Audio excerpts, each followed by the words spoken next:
Sin narrates our traversal to the edges of the desert in search for the ruins of the vow over a cutout animation. We arrive in the Sandswept Marsh, and off to the side is a convenient expedition logbook for us to read. The narration colors in this area for us from the viewpoint of a frightened explorer. A swamp full of mosquitoes and ticks. Still, better than sand and heat.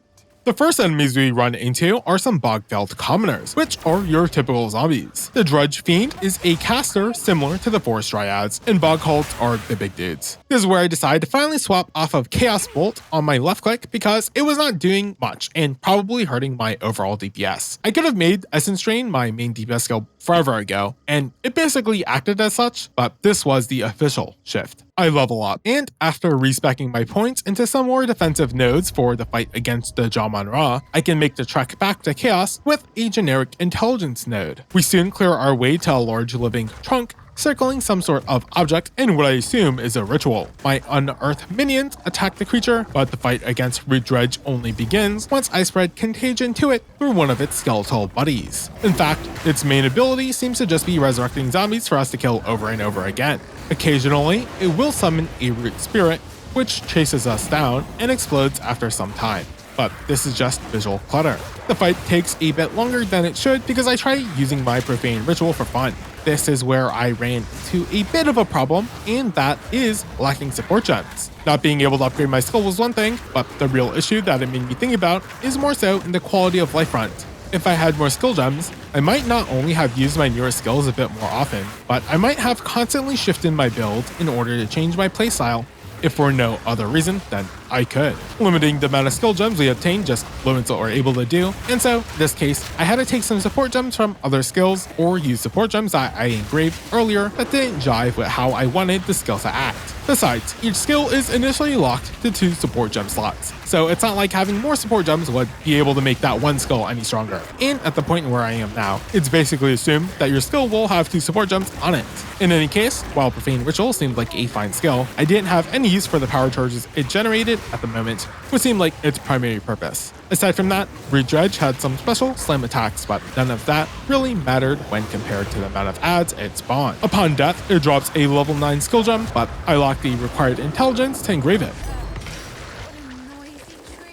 This problem is solved though once I level up and I gain 5 intelligence next to the more rooty areas of the marsh. While I could level up Essence Drain, the level 9 skill gem grants us access to a new tier of spells. The one that stands out the most to me is the spell Despair. After a 1-second delay, Despair curses all targets in a 1.8 meter area and lowers their chaos resistance by 32%. This is a rather massive damage increase that, while useful against adds, is sure to be way more useful when it comes to taking down bosses. Not far from where I leveled up is an Auroch campfire.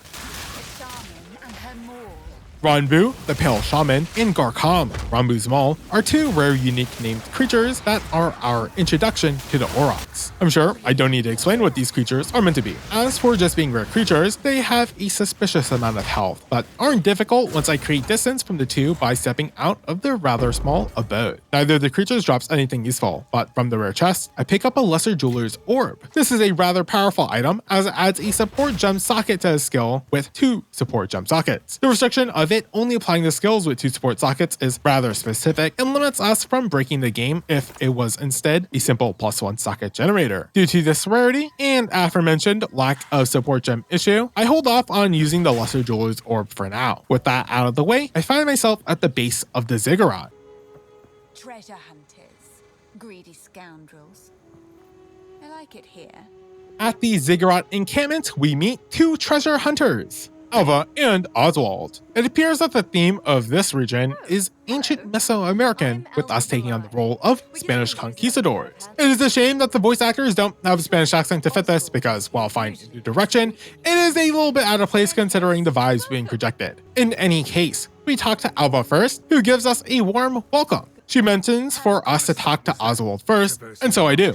Unfortunately, my reaction speed is just way too fast, and I do so before the witch speaks her line. Alva's positive attitude sickens her, which I would probably agree with. As for Oswald, he starts off by chastising us as, according to him, traversing the marsh was some kind of stunt.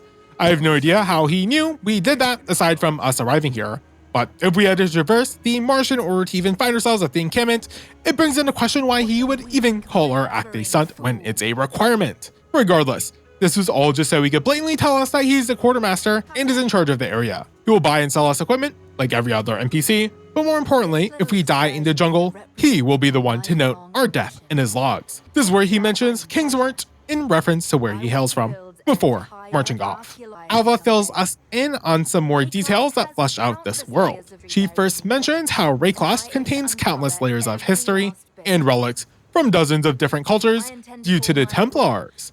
She then goes on about this expedition and how it isn't just a simple treasure hunt to her, but instead all part of her lifelong goals of building an archaeological society someday. An ambitious, yet commendable goal. She laments not being able to form her group, the Reliquarians, a few decades ago when her birthplace, Ariath, was still a thriving society. Alva, at least based on her portrait and voice acting, seems like she's in her early 30s at the latest, so either I'm not understanding something or it's possible that you can extend your lifespan. There are a couple other theories that could also explain this, but they would all be complete conjecture. We then move on to explain to Alva why we are here. The ziggurat we stand on almost certainly contains a device meant to protect the Val from the Cataclysm, which sounds exactly what we need.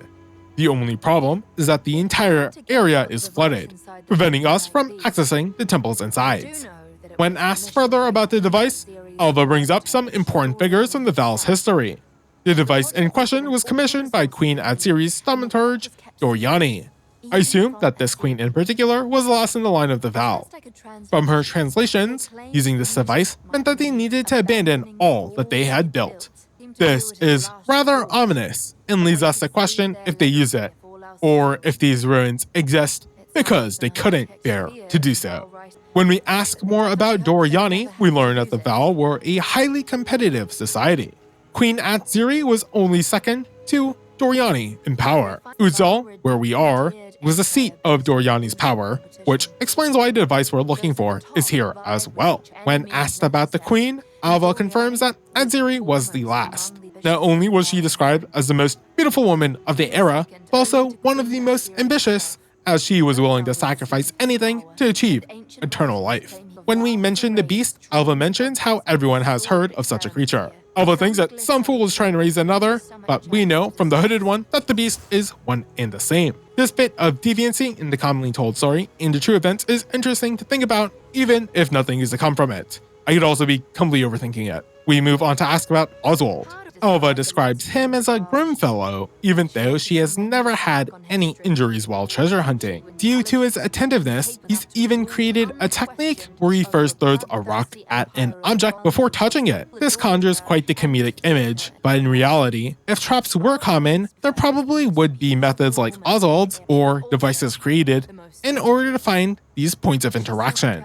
Once we finish catching up with Alva, we talk this in. He notes that there are almost certainly devices nearby that can control the water, and hopefully they still function despite their age. Asking more about the Val causes him to contemplate the past. When he was last here, the Val were a still thriving civilization. He thought that perhaps removing the gods would also remove the thoughts of divinity from the Val, but it appears that he was mistaken. Hopefully gaining access to the ruins will illuminate the truth on this matter. I walk down the stairs and confirm the veracity of the situation. There is indeed water. In the corner of the encampment, we find Oswald's death journal, and contained within are some amusing entries, the most brutal of which was one, God's Gift, Elsley. God's gift, Eldersley.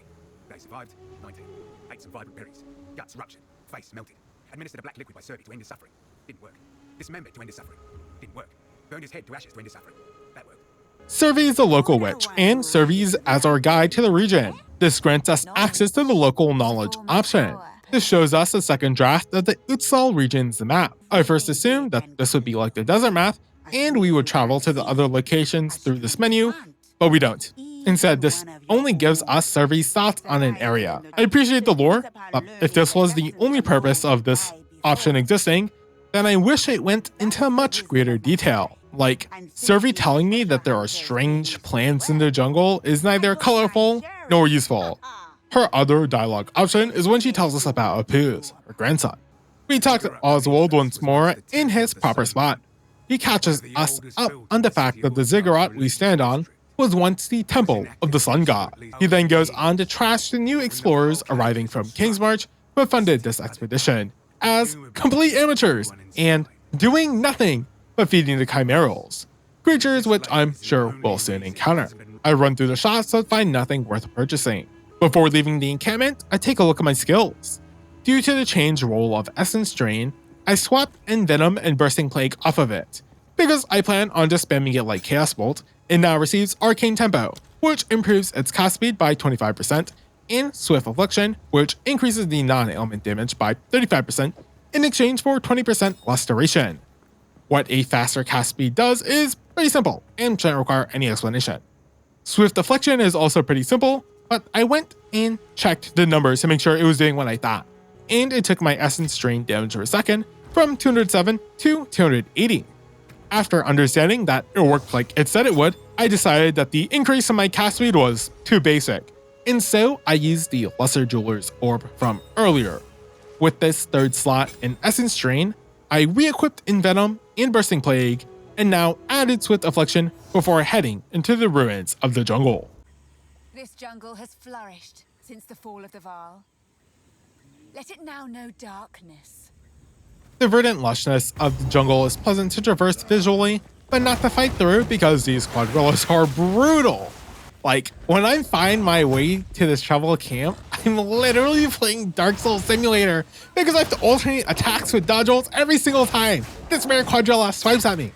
I mean, it is a new act, and with that, I almost certainly need to upgrade my gear.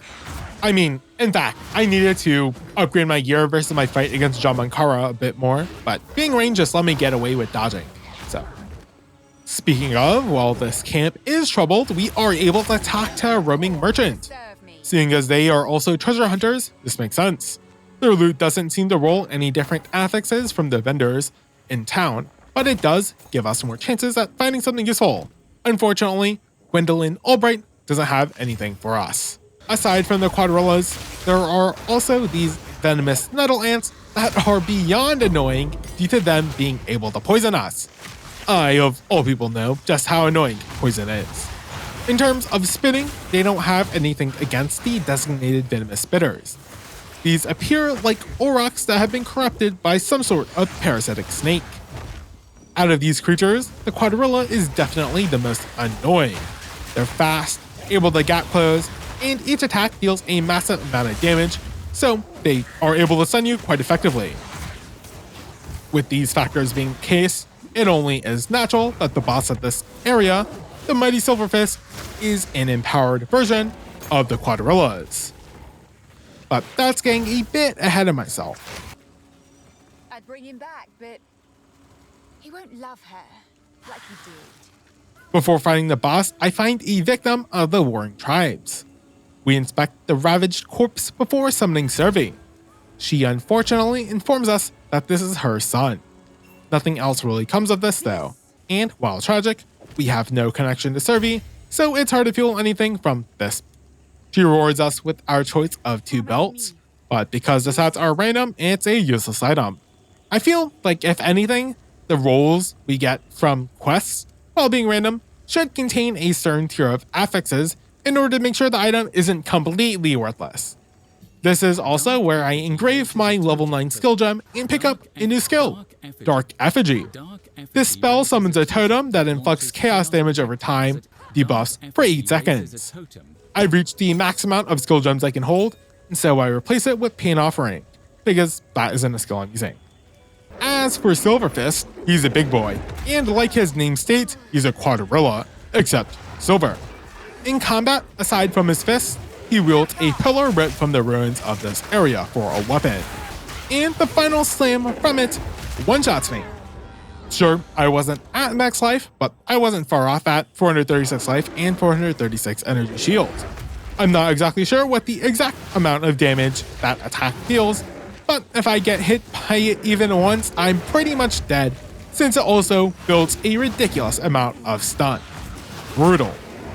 Since I'm now a bit more aware of the damage it does, I do my best to keep my distance the second time around, especially since the arena isn't closed off.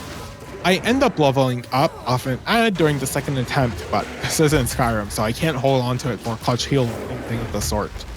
My damage didn't seem great, but like with every other boss, it was acceptable enough.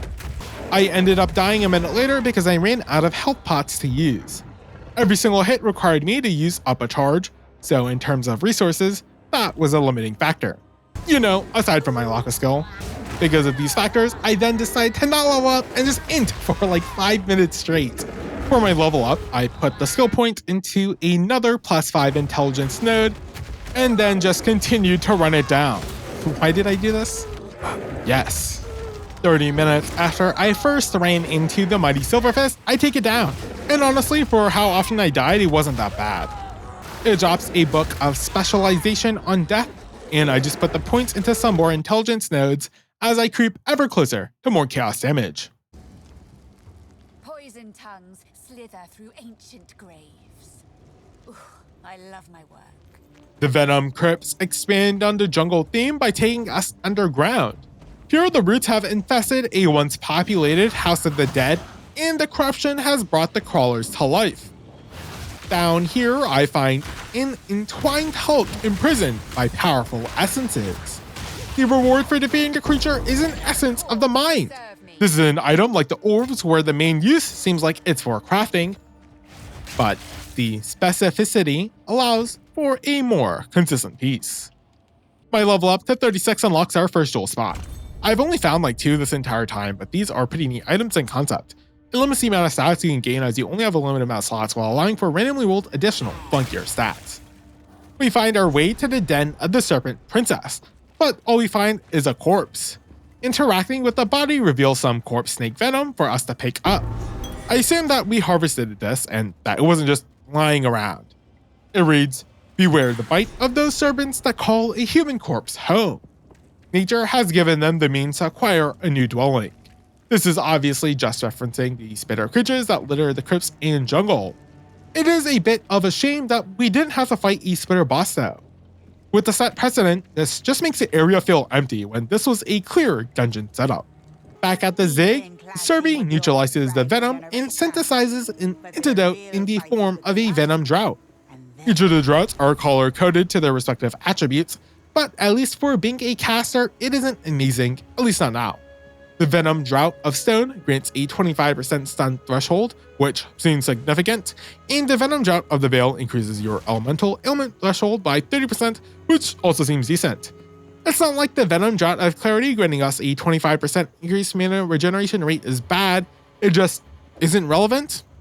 I guess with me using some of the curses a bit more, my mana does drop, but I still have my mana pot, which I've only used unironically like 3 times max. In any case, while these buffs are fine, after the Silverfist fight, I realized that it's time for me to take a serious look at upgrading my gear. It hurt me deeply to find. I've been paying attention to what's been dropping every time I identify items with the hooded one, but the rolls have just been not it. I guess I could also argue that perhaps the problem is not actually with the rolls, but with us just not receiving that many rare drops in the first place. Since the vendors were not helping, it seemed like I needed to take matters into my own hands. The first step in this gear upgrading process was to, well, obtain the gear we needed to upgrade. This is where the vendors were actually useful. While the rolled stats are random, the general base stats of the gear have just gone up. Also, we're basically a pure caster, so there's no point in any hybrid gear pieces. It's energy shield all the way, baby. After that, it's just a matter of using the corresponding orbs. So on a blank item, it goes Orb of Transmutation, an Orb of Augmentation, a Regal Orb, and then Exalted till we max out the modifiers. With the process explained, I'll now go over the new pieces I crafted. The Soul Caress Intricate Gloves grant us a 34 energy shield, thanks to 31% increase. Plus 39 to our max health, plus 63 to our max mana, a 13% increase to the rarity of items we find, plus 14 to our intelligence, and a massive 19% increase to our fire resistance. The Tempest Shelter Feathered Tiara grants us 60 energy shield, plus 35 to our accuracy rating, plus 15 to our maximum life, plus 28 to our max mana, a 10% increase to the rarity of items found, and an insane plus 21% to our lightning resistance. Neither of these pieces are amazing, but the energy shield they provide us is actually much higher than what is displayed due to our passives granting us a hidden bonus. The resistances are also pretty nice. I will say that the shield I rolled is pretty nice though. The Honor Spell Plumed Focus grants us 91 energy shield, which is bolstered by a plus 41 to its maximum and a 21% increase. We also gain from it a 36% increase to our chaos damage, plus 19 to our max mana, plus 9 to our intelligence, plus 19% to our fire resistance, and plus 7% to our lightning resistance. This leaves our total life at 743 and our energy shield at 748. I think the last time our energy shield was greater than our health might have been before I ascended, but I can't be bothered to check, and this should have been done like way sooner. Because of the time I spent in the Venom Crypts and crafting, my Jungle Ruins instance reset. This allowed me to engage in a rematch against the Mighty Silverfist. With my gear upgrade, I defeat the Quadrilla on my first attempt.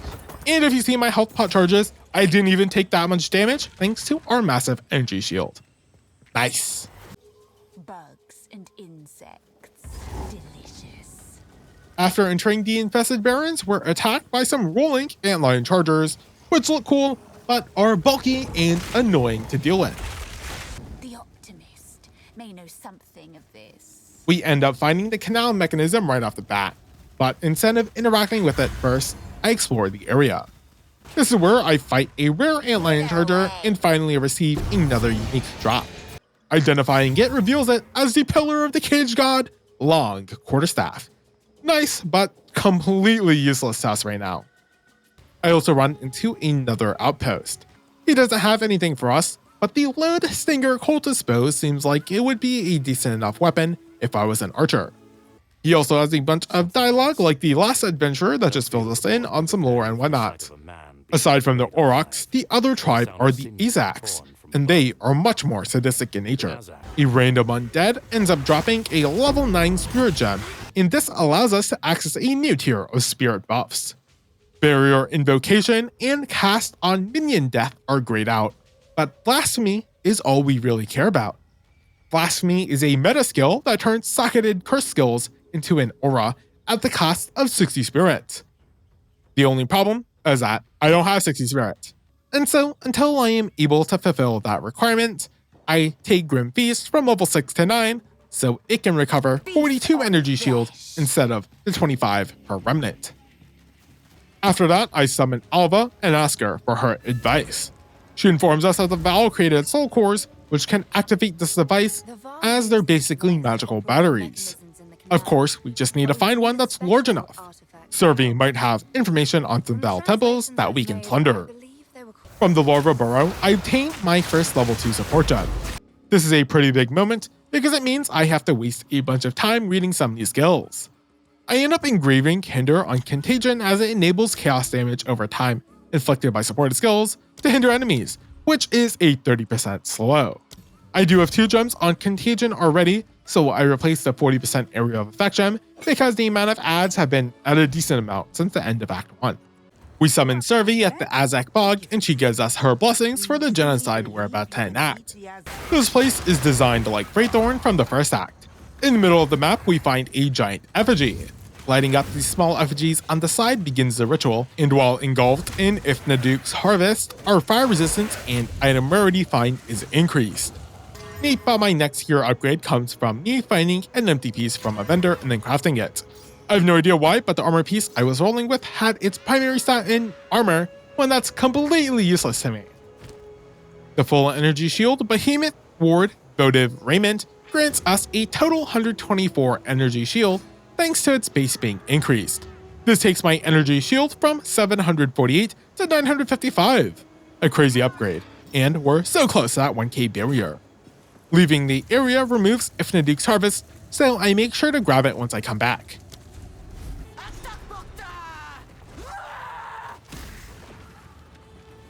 A stick. You're embarrassing us, Azak Witch. Ignaduke begins the fight by zooming around on her broom, which conjures bones from the ground as creep. These bone spikes explode when Ignaduke drives through them and deal a considerable amount of damage. Once we knock out some of her health, she ignites the side effigies and begins an infernal ritual. Immediately, she spooks us by chopping us with spikes on our left and right. This allows the effigy to release a blast of fire that would probably be way more effective if we didn't just get some bonus fire resistance. The rest of the fight consists of the same move, erecting walls of fire or Kamehameha-ing-us. You crossed the line. You should have known what the price would be. It was deserved. I draw the line at children, unless provoked, of course. On her death, we obtain quite a few items. A Lesser Jeweler's Orb is pretty nice. The carefully cultivated Child Juggernaut Skull grants us a plus 30 to our maximum spirit, while there's our 60 spirit. The Skulls of Stolen Children adorn some carved wood to make up the quest item of Ignity's Ghastly Spear.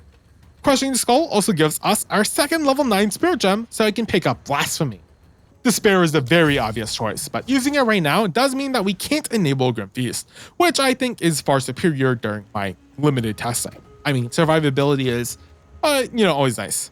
I don't know what my exact thought process at the time was, but I decided to try and craft a better piece of armor. This ends up in me creating a pretty sick piece that gets a plus 41 to our maximum energy shield and a 48% energy shield increase. But the real killer roll is the plus 33 to our maximum spirit. I didn't even know this could roll on pieces, but by the heavens, this was insane because it actually just solves our blasphemy problem. Now, any enemy close to us suffers a 33% chaos resistant debuff. Gee.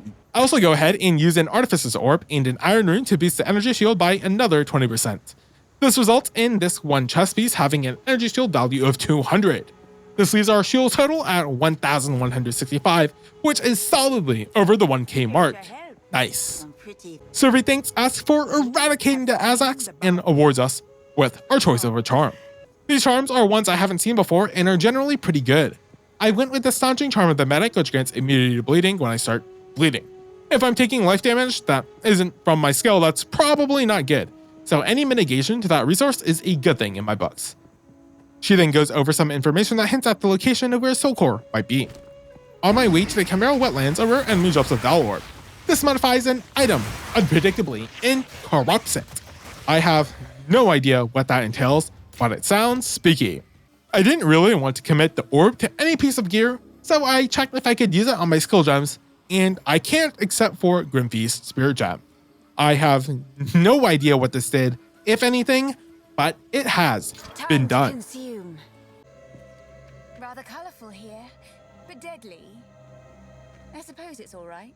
The Chimeral Wetlands alters the jungle by introducing some more alien-looking fauna. Of all the wooded locations we've traversed through thus far, this one is probably my favorite. The purple plants accent the desaturated green forest in a rather pleasant manner. The jungle was nice, but it was a rather harsh, vibrant green. The Grimwood was okay as a forest, but the darkness covering it, made up most of its identity. I level up to 36 and place my passive onto the third 7% increased chaos damage along the spiral. I only mention this node because our next level up is a big one. As expected, we fight off some living plants, but the river drakes present a different picture. While technically just larger lizards, drakes are basically lesser dragons and are a precursor to the boss of this area, Cyclusian the Chimera. The creature begins our fight by descending from its resting place.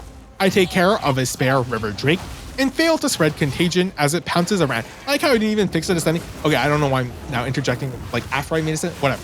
After breathing fire, the Chimera takes flight and alters its breath to Frost variant. This results in a wall of ice restricting our movement. The more deadly ice breath attack isn't the wall, but just a general frosting of the ground. Its lightning attack brings down some lightning, shocking, I know, but it is easily the weakest of the bunch and barely worth mentioning thanks to how easy it is to dodge. After a certain amount of damage, the Chimera finishes warming up and perches itself on the southernmost pillar. The Chimera is untargetable when it launches attacks from this position, but I did notice a brief flicker of red. The Chimera cycles through its breath attacks, but we can't do much damage during this time. It's only when the Chimera lands on the eastern pillar that I realized I needed to destroy the base it stood upon.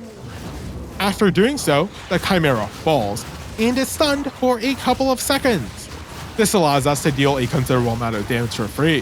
From its tail, the Chimera jets out globules of poison, which rounds out the elements.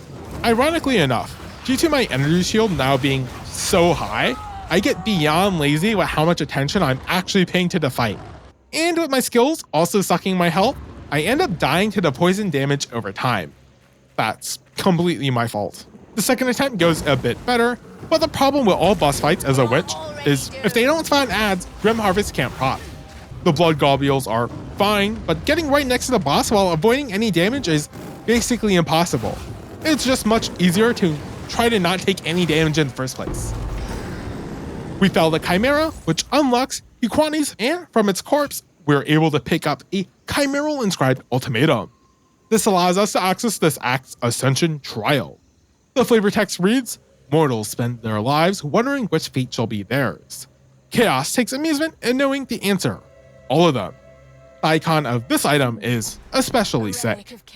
I find myself in the Temple of Chaos, but hold off on attempting the trial. Just personally, I wanted to progress to a natural stopping point in the story before venturing off on this side quest. Constructs once powered by dead souls. Wondrous.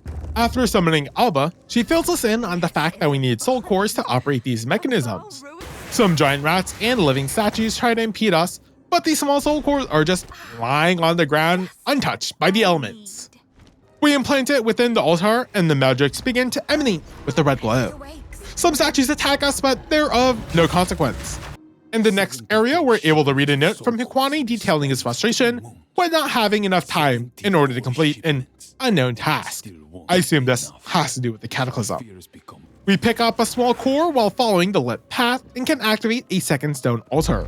This allows us access into Jiquani's Sanctum, but there are still a few more small soul cores for us to pick up.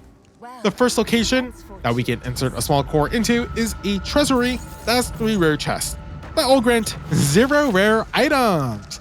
Brother moment. The second allows us access into the Chamber of the Remnant. Blackjaw, the first of Jiquani's triumphs, awakens with a burst of fire before slamming down its cog-shaped base. Halfway through the fight, Blackjaw breathes a flame onto its weapon to reveal its true Axian form. The rest of its attacks consist of a bunch of, generic melee attacks that you can avoid with dodge rolls. I also added my unused Withering Touch skill jump onto the Dark Effigy Totem, which allows for more consistent debuffing. This bolsters our single target damage by quite a bit. Impressive. Perhaps I could learn a thing or two from this Jiquani. One death later, Blackjaw drops the Flame Core. It burns with the heat of rage and murderous intent, a single soul imprisoned eternally for his crimes. We shatter the Flame Core and release the captured souls, which directly contradicts the flavor text. I'm just gonna assume that this just contained the soul of Blackjaw. I wonder what crimes he committed and if they were even crimes worthy of such an entrapment in our eyes compared to the vow. The actual relevant effect that it grants is a bonus plus 10 to our fire resistance, which negates that specific Act 2 downside.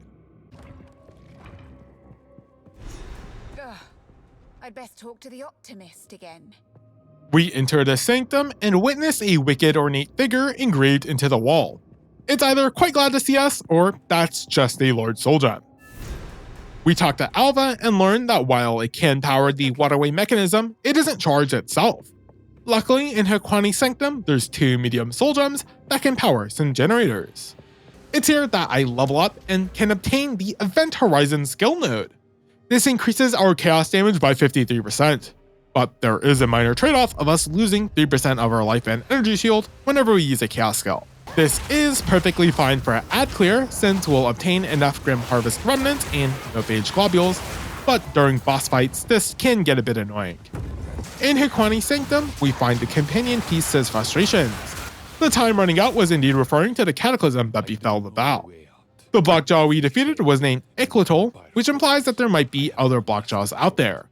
It is also this capturing the soul that they used as punishment that might be their salvation.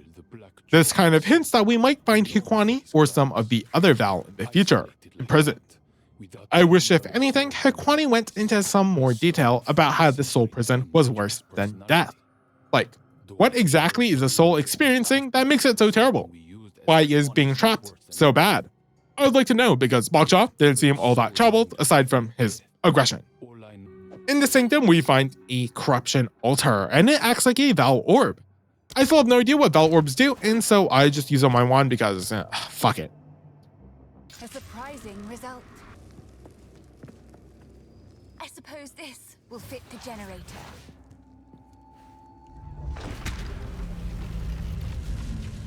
What a display. Let's find another. Empowering the generators with a medium soul core rewards us with some rather slick animations. Well, that seemed to bring the whole place alive.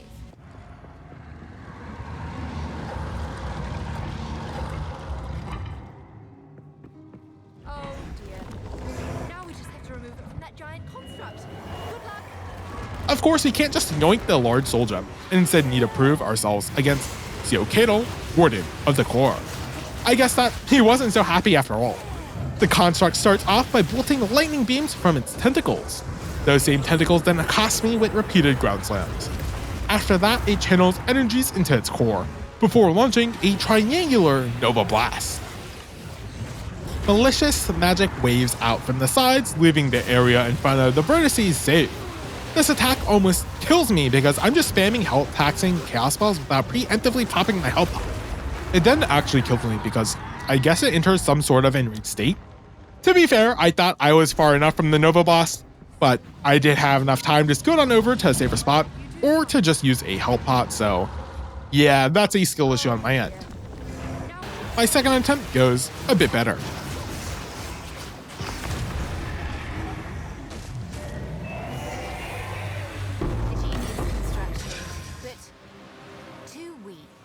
I will say, Withering Touch on Dark Effigy, just granting me a 50% damage increase, along with our newly acquired Event Horizon skill node, has just been it. Our single target damage finally doesn't feel like dog shit. On death, we pick up some rares: a Lesser Jeweler's Orb, a Regal Orb, a level 10 Uncut Skull Gem, and the Lord Soul Core. He emanates from the facets, Living Warmth encased in crystal. With it in hand, we return to the Infested Barrens.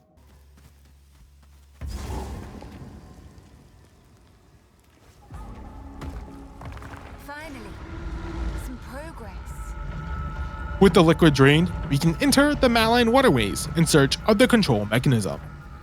The Matlan Waterways' unique gimmick is requiring us to activate levers in order to lower the water levels for us to access the lower floor. It's a neat bit of flavor, but the problem is that this is still a Path of Exile 2 map, and we just have to run back and forth way too many times. The minimap helps us avoid a bunch of dead ends, and this is where I remember to mention the fact that you can also pull up a larger version of the map with a tab key. Yeah, I mean, that was an Act 1 first 4 minutes type of sentence, right? We stumble across the Vile Witch Narag's hut. She's just a rare enemy and drops nothing. Cool. Yeah, they're cool.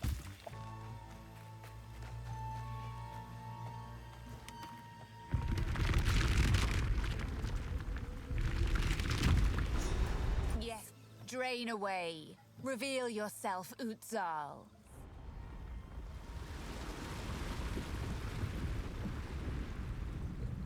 Activating the mechanism drains the water, and that process is represented to us through a cute animation on the map.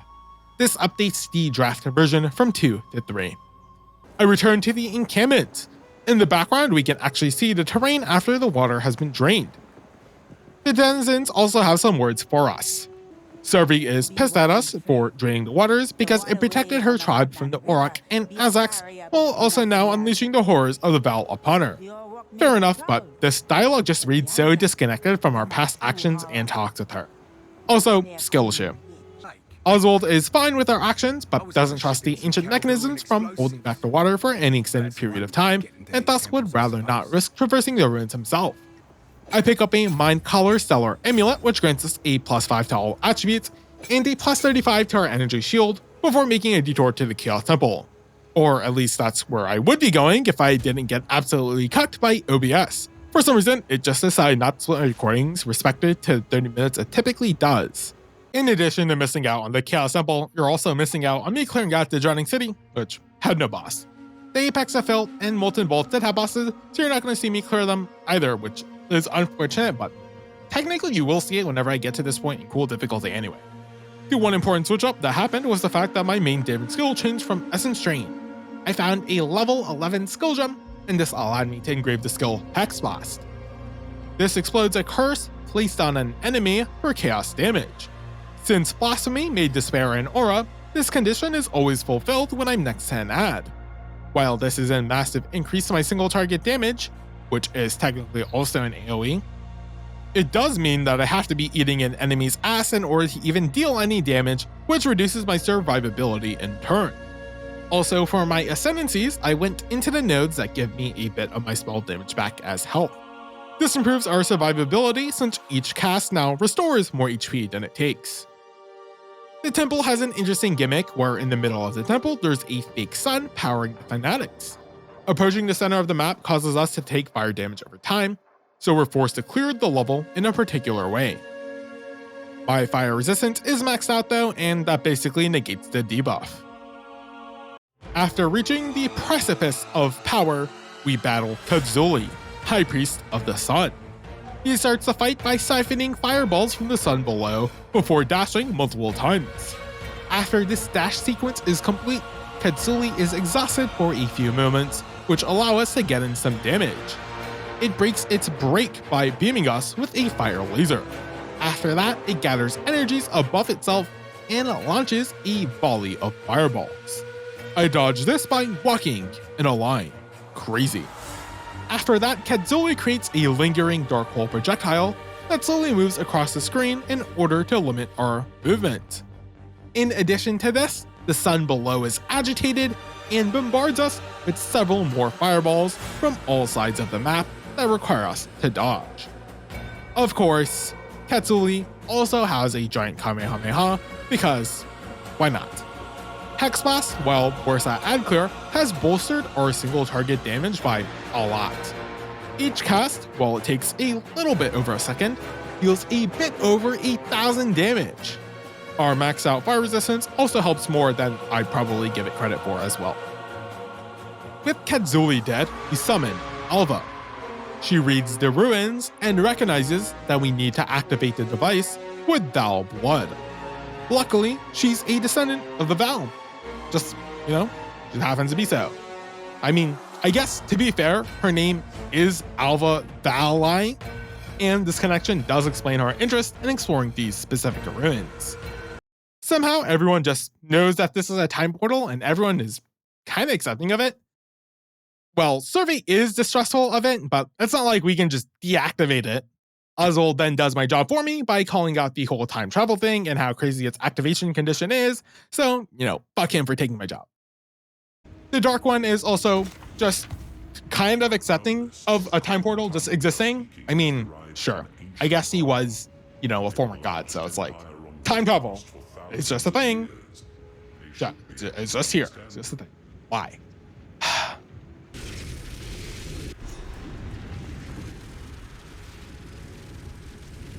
Are these living Var? In the flesh? Hello!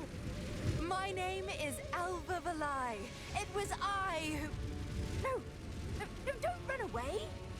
Oh, I think we pose a threat. Let's go after them.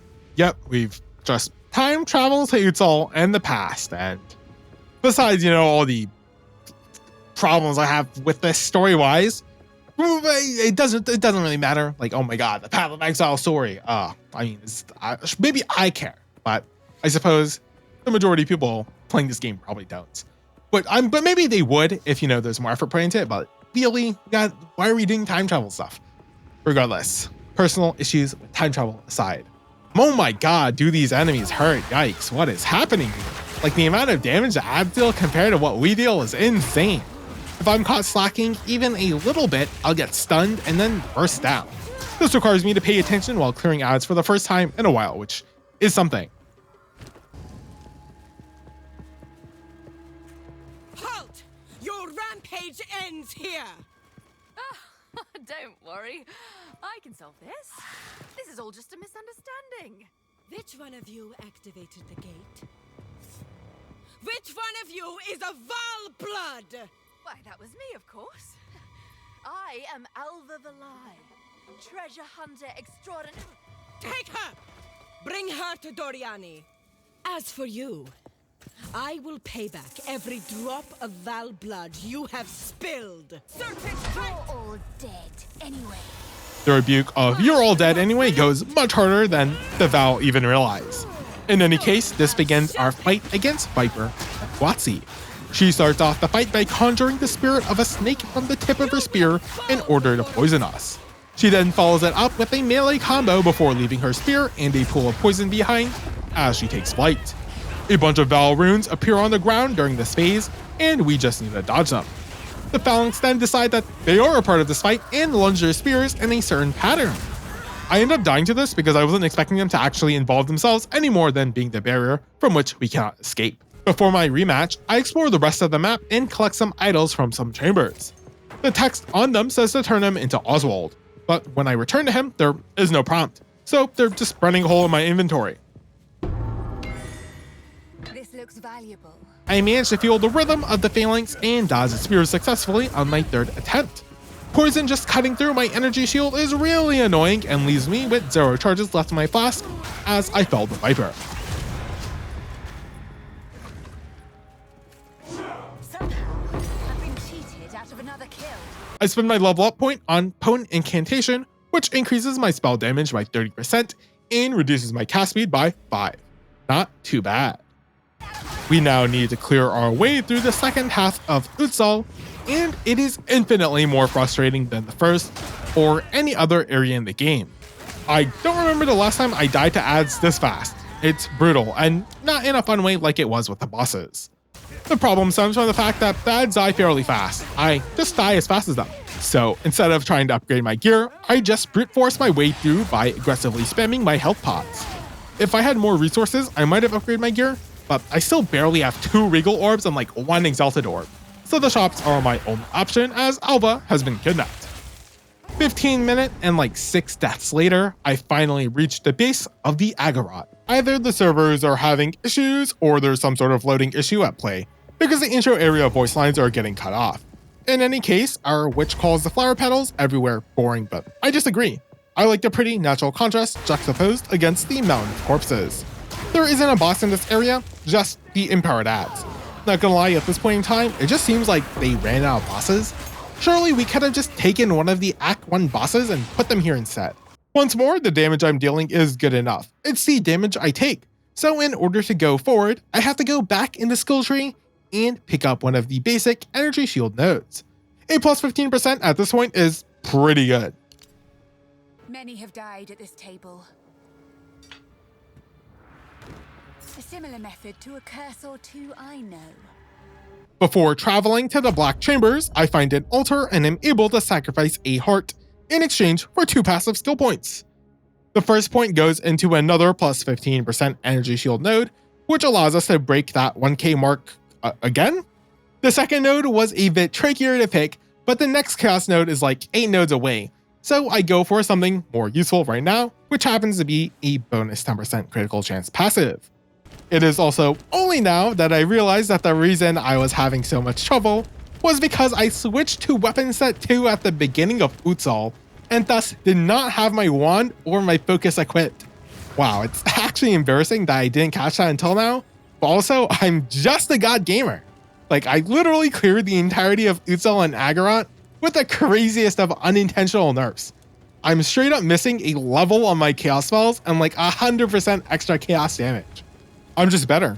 I'm actually just better. This is where I return to Oswald and notice that I can sell him the idols. It is weird that they're marked as a quest item and Oswald just buys them for not that much gold instead of, having like a quest exchange prompt or whatever.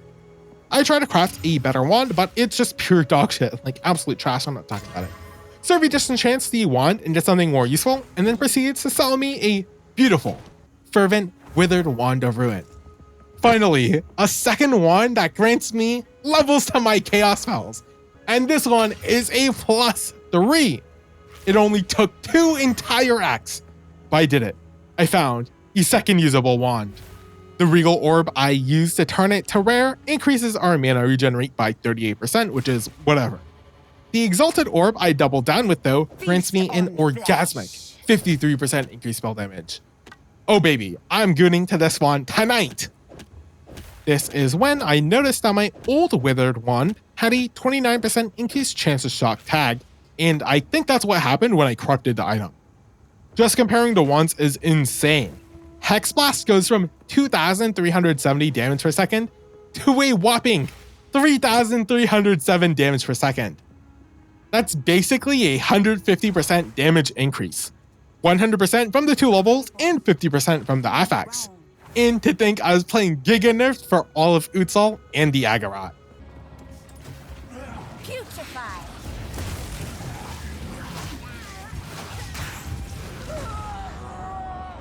Okay, if I just int into the enemies, I'll still die. Luckily, my damage more than makes up for this. I also went ahead and re-equipped Essence Drain with the Envenom and Bursting Plague support gems in order to boost my ad clear. I'll hit an enemy with Contagion, then Essence Drain, then Hex Burst, and everything usually goes boom. We can interact with some cadavers on the walls, and a laser just slices them in half. It looks sick, but I have no idea what purpose this could possibly serve. Doriani just vaguely shouts for us to stop our advance like a couple points throughout the dungeon, but it's like, why would we ever do that? We're basically in your chambers. Why would we ever stop our advance? Hello? Whatever. So, at the eve of the end, the demon of Utzaal has finally come for me. Yes. Resist all you like. The battle against the Royal Thaumaturge starts off with him empowering himself before the battlefield. He then gathers fire and lightning energies into himself, which releases as an explosion on the ground. A device emerges from the center of the arena. However, before I find out what it is, I get absolutely decimated from Doriani's Palpatine lightning attack. Yeesh. The second time around goes a bit better simply because I know what to expect. The device in the middle is pretty spooky as it pulsates out corrupted red Val beams. Doriani then plugs in some of the crystals embedded into the arena's side into the slots on the floor. Getting near them activates the crystal and causes them to bolt down lightning in a limited area. He also creates balls of fire to litter the space. Doriani is also able to channel the Val lightning through himself and into a beam because, of course. I can't give up. I must save my people. You know why we're here? It happened. It cannot be stopped. No, I will succeed. Let's see you survive this. You are already doomed. The second phase begins with Doriani building his triumph in the middle of the arena like a Megazord. Its left claw is imbued with the power of frost, and its right with the power of fire. However, the corrupted lightning that ejaculates from the construct's back is the real killer. Like, goddamn, I was not expecting to just get one shot again. Thanks to our vamped damage, the first phase only lasts a minute. Halfway through the second phase, Doriani separates his control panel from the machine and just floats around the arena like a discount Professor X. Honestly, outside of the large AoEs that seem like insta-deaths, I just use a health pot and face tank most of the basic attacks. The new one, granting me a +3 to my Chaos Spells level, was just too good as the damage I'm dealing at this point is crazy. If I hadn't gotten this damage upgrade, I'd probably have to play much safer.